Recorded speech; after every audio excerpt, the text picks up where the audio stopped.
baskid gacanta turiyo caalan wadaha tosiya oo tilmaanta bixiya waa 15 bisha May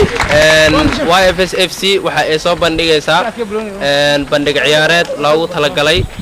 isdhaxgalka dhalinyarada Soomaaliyeed Youth for Somalia waxaan ugu talagalnay inaan ku muujino xuska maalinta dhalinyarada Soomaaliyeed Somali National Youth Day maalintii la aasaasay ururka goboladoomka SYL anagoo weyneynayno oo rabno inaan muujino in Youth for Somalia ay ka qayb qaadatay munaasabadaas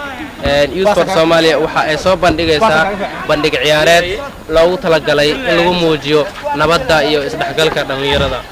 Youth for Somalia sanadkan waxay soo bandhigtay Youth and Sports barnaamij ah sanadkii horena wuxuu ahaa Youth and Patriotic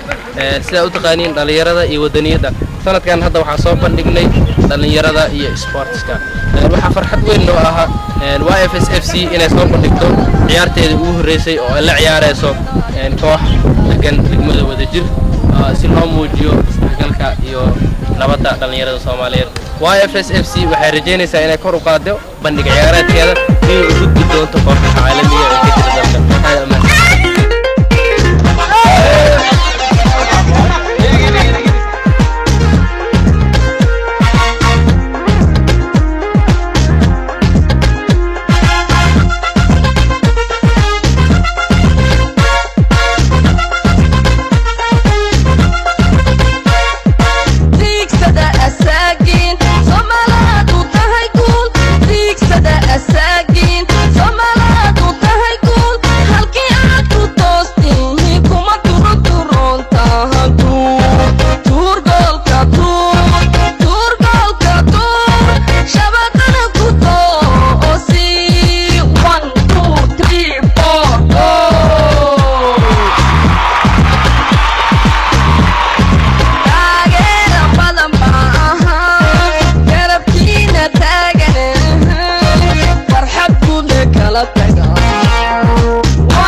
YFC